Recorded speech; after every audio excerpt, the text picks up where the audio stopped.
Place.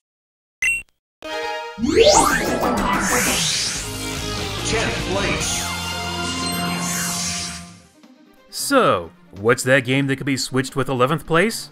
Well, it's a painful one to do, but I need to let you guys know how some of these games were picked in the first place. I thought it was because you love them and you enjoy playing them. You got two parts right. I grew up playing these games, so I have a fond recollection of nostalgia for them. Most of them, I believe, still hold up to this day, and could stand strong with their newer high-definition brothers and sisters. And others, I'll always have the memories.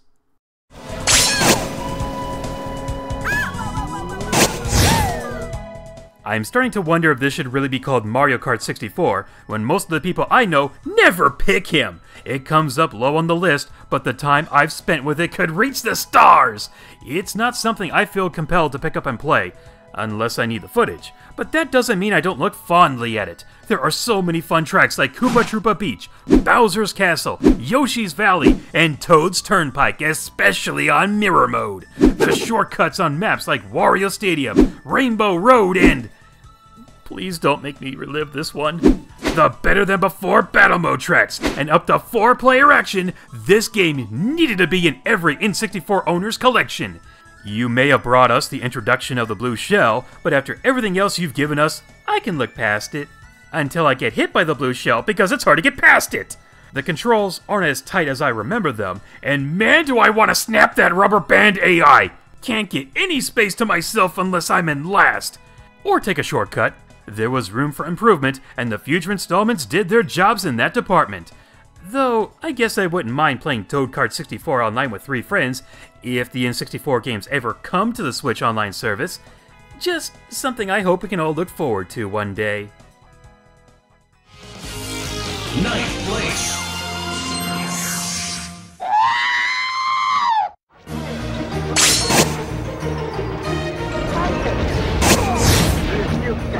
Rogue Squadron was hands down my favorite Star Wars game at the time. Full-on flight missions that focused more on the events you didn't see in the movies, with sound being provided by Factor 5's legendary voice compression technology that was so advanced even Pokemon needed their help. The controls may not be as tight as I remember them, but they still get the job done, flying in an X-Wing and taking out swarm after swarms of TIE fighters, using other ships like the A-Wing for faster flight and fight, Y-Wings for a better build and bombs, Snow Speeders for tying things up, V-Wings cause we needed another letter from the alphabet and B was busy, and codes to get the special ones like the Naboo Starfighter, which I still consider one of the best kept secrets in video games. You start off on Tatooine and appreciate some of the sights here. Later you'll go to planets that were mentioned in Legends, and even one that was only briefly mentioned in Return of the Jedi. And those who have played this game know the horrors that await. Please don't send me to Solace. Please. I'll be a goodbye. Don't send me there. I used to think that Starfighter Assault from Battlefront 2 EA was the closest we'd ever get to another Rogue Squadron game. And then Squadrons came out and completely proved me right.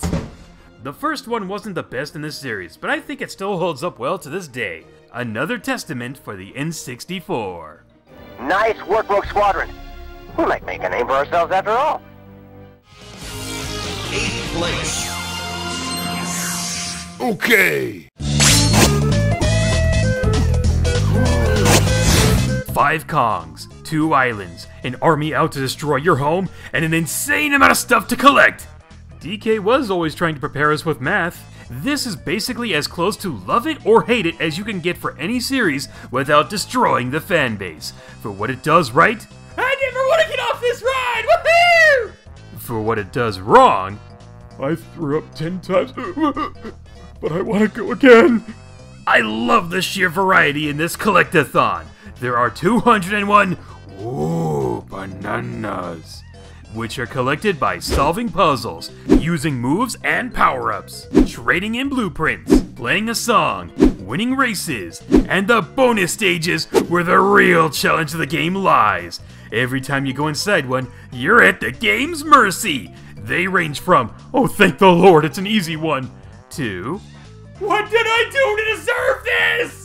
Some of these challenges are about as much fun as cutting your own hair with a chainsaw.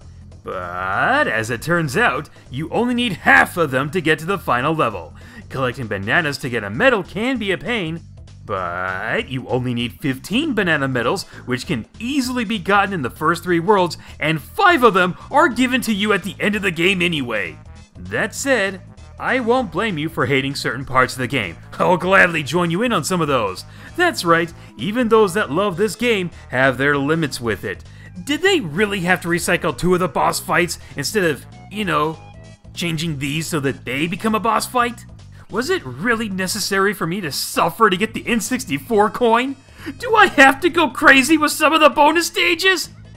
Sanity's overrated. Rare tried to put in as much content as possible. Good thing too, cause we still haven't gotten another 3D Donkey Kong platformer since then. So this had to last us a long time. Yeah, they definitely went overboard with this title, and I can't complain, cause I jumped in after it. Love is crazy, isn't it? Yeah. 7th place. I know I can't be alone on this, but how many of you guys can say you instantly adored or loved a character as soon as you played their game or even just saw them? I'm sure there's someone from the Pokemon or Kirby series that rings a bell. As for me, there's a certain blue hedgehog that comes to mind, as well as, well, do you know how hard it was to not use a bomb pun?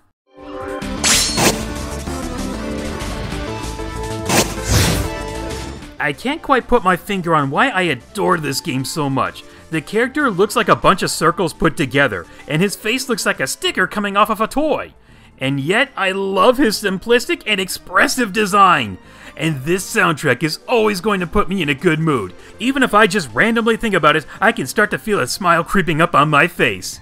And while it isn't anything innovative and can seem rather bland to some, I honestly feel it doesn't do anything all that wrong either. Except maybe the bomb bounce, but you hardly use that in this game. There's a sense of challenge, exploration, numerous puzzles, secrets to find. The bosses are interesting. Also, big spoiler right here, but for those who have been on my channel for over a decade, you know it's coming. It was the first time I ever had a strong sense of anger and wanting revenge in a video game story. So this was the first time I actually had a powerful, emotional connection to a game story. Even if Bomberman didn't say it himself, I knew what he was thinking. I'm gonna blow his stupid head off! And the multiplayer mode is another worthy addition to the N64 library. I actually prefer this open space arena to the classic grid setup. You can pump up those bombs to corner everyone, or grab a random power-up and hope it's a good one. Man, I miss this. The grid setup just doesn't allow for this kind of stuff to happen. Even if you bite the big one, you can come back for revenge. I love it when you can lose and still get some satisfaction. 6th place. Falcon Punch!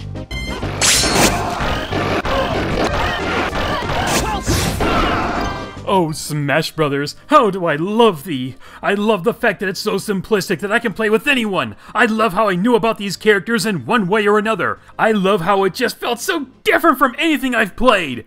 There's no joke set up here, I just really love this game!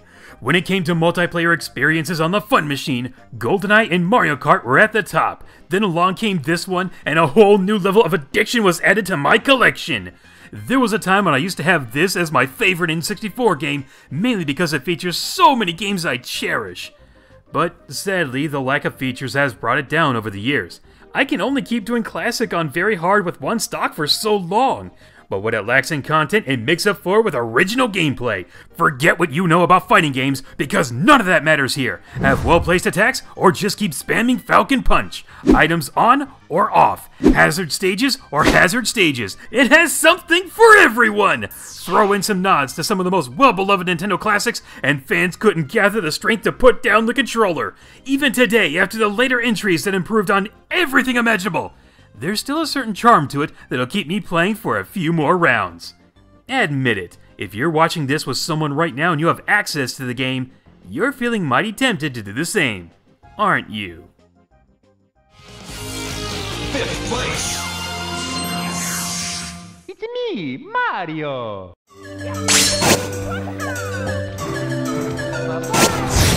Look, I know what it did for the industry, you know what it did for the industry. We both know how great this game is. Can we skip the basic info and formalities just once? And let me focus on the personal aspect of this entry like the good old days? Besides, the review will cover that stuff anyways. Let me tell you a story. When my nephew was about 2.5 years old, he would run around the place, usually screaming, because that's just what 2.5-year-olds do. He was never really happy to see me, no matter how much I played with him. So one day, I just picked him up, sat him on my leg, and turned on Mario 64. While it wasn't the first time he saw me play this, something just clicked with him at that moment. He knew that I was the one pulling on Mario's face. He knew I was the one making him walk. He knew that I was the one interacting with this character on the TV. I let him try it, and he just kept having Mario run up and slide down the slope here, and was laughing. It was adorable. He gave the controller back to me because he wanted to see more of the game. Or he got bored, I'm not sure. I know that if someone handed a controller to me when I was that young, they were never getting it back. Then came a time when I showed him the mission where you take the baby penguin back to its mom. He must have thought Mario was the greatest hero on Earth for helping an animal he liked, thanks to the Penguins of Madagascar series at that time, but he wanted me to redo this for hours on end whenever I looked after him. Still better than having to watch Disney Junior the entire time. In the end, my nephew was always happy to see me after this little bonding experience, and every time I get a hug from him, I know I have this game to thank for it. Thank you, Mario 64. Thank you. I also started to get hugs from my niece after giving her a doll from the Frozen movie for Christmas when she was 2 years old as well. And much like her brother, she didn't want to be around me until that happened as well. You should have seen her running around the place screaming, "Thank you, thank you, thank you!" It was precious. 4th place. I'm Diddy! Diddy Kong Racing!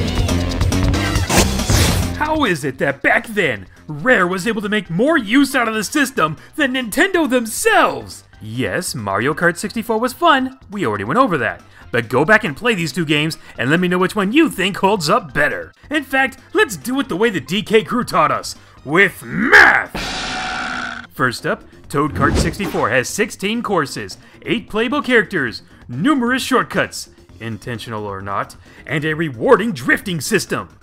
Diddy has 20 racetracks, 10 playable characters, an adventure mode with bosses that are way harder than they should be for a game this cute looking, along with more vehicles to use, a weapon upgrade system that I prefer over random items, passwords for cheats, the boost technique, and loop-de-loops. Right now, it's looking good for Diddy and his friends, but if you're thinking, It's about quality, not quantity. you still have to give it to Diddy. They used full 3D models instead of sprites, and there's an overall better polish to the game in terms of detail and environment layout. I even find the controls to be better, which is a big reason I'll come back to play this more than Kart 64. Stepping away from the comparisons, I straight up adore both the tracks and the soundtrack! Courses from Future Funland have so much color and personality to them, while levels from Snowflake Mountain will always put me in the Christmas mood. The soundtrack complements the levels so well, a near flawless blend of rhythm, charm, and fun. Could you tell this is one of my favorite racing games? There's a reason fans still want to believe the rumors that Nintendo always wanted to make a sequel to this, and sadly, the remake doesn't count. But even if it never gets another installment, the original can stand strongly on its own, and I'm always good for another lap. 3rd place. Hello!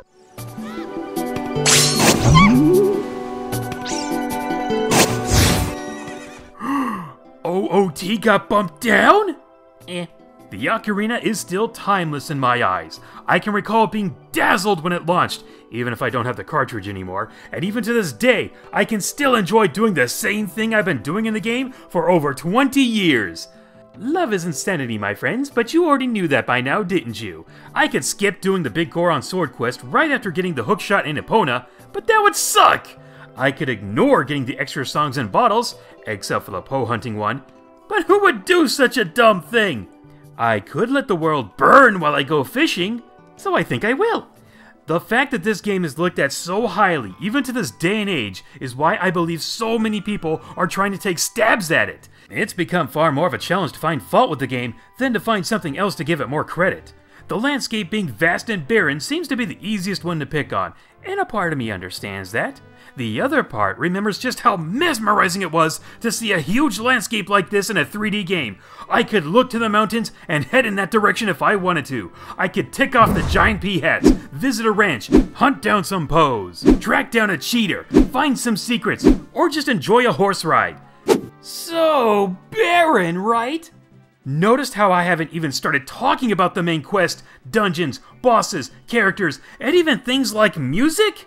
Do I really need to waste your time telling you something you probably already know? How about this instead? Did you know that there's actually 2 different versions of the Hyrule field theme in the game? There's the one you normally hear when you're out for a casual roll or sidestep, and the slower, more relaxing one if you're just watching the sky change, which was also pretty cool at the time. Listen! So why did it get brought down from 2nd to 3rd? Only one thing. Even though the later games would take longer, the startup still wasn't, say, let's jump right into the action. More like, let's read, throw rocks, dodge rocks, find stuff, buy stuff, wish you could use that sword on this guy, read, and then you can go to the first dungeon. A rather pathetic excuse, I admit, and one that doesn't hurt it too much, but when compared to the other two, it's the only thing holding it back. Otherwise, its greatness can still be felt to this day. Second place! If you want to play Banjo-Kazooie today, you can do so on Xbox. Because you told me to!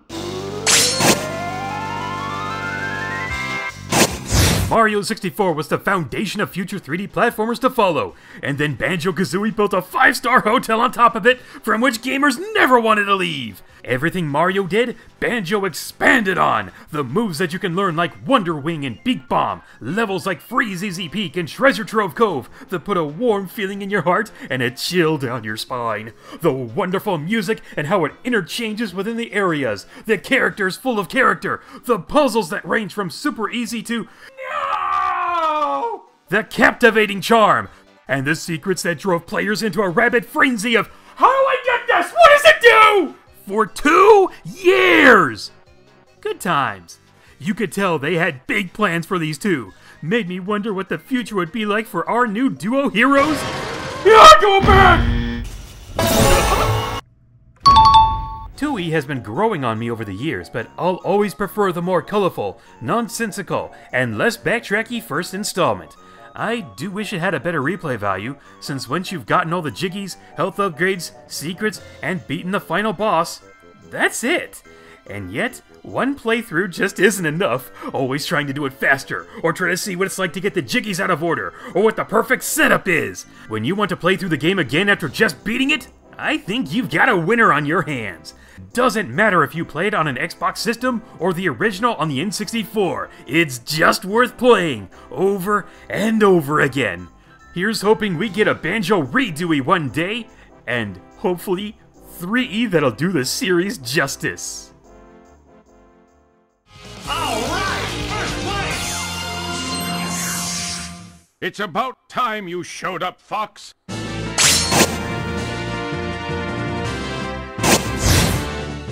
Hype was an underrated word when it came to how much I couldn't control myself when this game was coming out.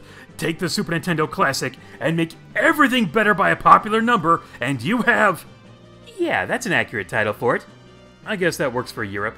Level designs that stand the test of time, and have a little story based around each one. Cheesy dialogue with voice acting that gets better with age. The best barrel rolling in the series. A lock-on charge shot that gets you a better score if you hit enemies without locking onto them.